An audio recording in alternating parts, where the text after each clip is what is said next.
Sedang di meja bundar tempat nasibmu ditentukan. Babi kursinya sudah dipesan, menunya sudah diatur. Yang punya bom bikin aturan, yang gak punya disuruh bersyukur. Dengar, ada kontrak namanya N3 surat sakti dari masa lalu, membagi dunia jadi dua kelas, bikin garis yang kaku. Ada 5 negara yang boleh pegang tombol kiamat, sisanya disuruh tunduk kalau membangkang nasibnya tamat. Pasal 6 bilang, woi, yang punya nuklir harus lu cuti. Bagi faktanya modernisasi, jalan terus janji cuma di bibir mati. Kewajiban timbang pasal 2 buat kita jadi pesakit. Pasal 6 buat mereka cuma hiasan bikin hati melilit. Mereka bilang jangan bikin bom sambil asah hulu ledak baru. Itu bukan keamanan kawan, itu cuma monopoli yang dibalut haru. Biarkan kita rancana mereka, bungkus dominasi, pakai narasi perdamaian dunia. Veto di tangan kanan, sanksi di tangan kiri. Aturan karet ditarik ulur, sesuka hati sendiri. Rezim nuklir standar ganda, kawan jadi pahlawan, lawan jadi setan.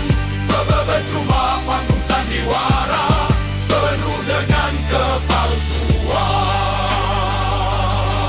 Masuk ke babak protokol tambahan instrumen paling lihai. Katanya transparansi tapi kedaulatan kita yang dikuliti sampai usai. Akses lokasi mana saja meski itu rahasia pertahanan. Ambil sampel tanah intip riset semua jadi bahan tontonan. Leganet fight spionase resmi berbaju inspeksi. Data bocor ke intelijen asing, ilmuwan pun jadi target eksekusi. Barang dual usai dilarang, pipa baja dibilang ancaman. Padahal mereka cuma mau kita tetap jadi bangsa yang tertahan.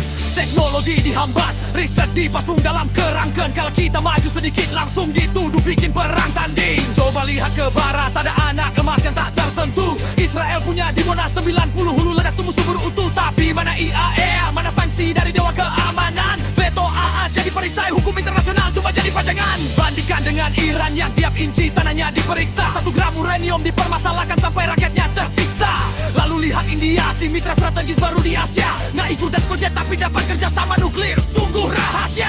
Ternyata aturan itu elastis, tergantung siapa kawanmu. Kalau kau berguna bagi paman Sam, hukum takkan menjeratmu. Siapa yang menentukan siapa yang jahat? Siapa yang menulis definisi ancaman? Bukan hukum tapi saldo dan hulu ledak di tangan. Penebel itu wasit yang juga merangkap jadi pemain cadangan.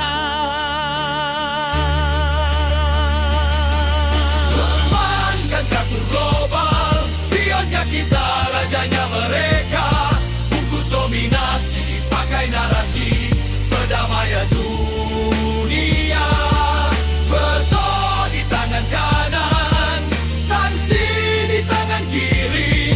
Aturan karet ditarik ulur, sesuka hati sendiri. Rezim nuklir standar ganda, kawan jadi pahlawan, lawan jadi setan. Beberapa cuma panggung sandiwara penuh dengan kepalsuan. Timur Tengah dibakar, bukan cuma soal demokrasi, tapi soal siapa yang pegang keran minyak dan jalur navigasi. Nuklir Iran dilarang bukan karena takut tekan atom, tapi takut muncul kekuatan baru yang bikin hegemoni mereka runtuh. Bom, mereka butuh kawasan yang stabil tapi tetap dalam kendali, biar aliran energi tetap lancar, keuntungan masuk ke kantong kembali. Intervensi militer dibungkus tujuan kemanusiaan, padahal ujung-ujungnya kontrak minyak dan pembangunan. Jadi jangan heran kalau aturan itu diskriminasi, sebab sistem ini memang dirancang untuk memelihara kasta dan posisi. Integral plan 5 itu semua alat musik di tangan sang konduktor, dan kita hanya penonton di gedung teater yang kotor. Yo, matikan mic-nya. Kedaulatan itu cuma mimpi di siang bolong. Sanksi buat yang miskin, karpet merah buat yang sombong. Peace. Kalau kau punya veto,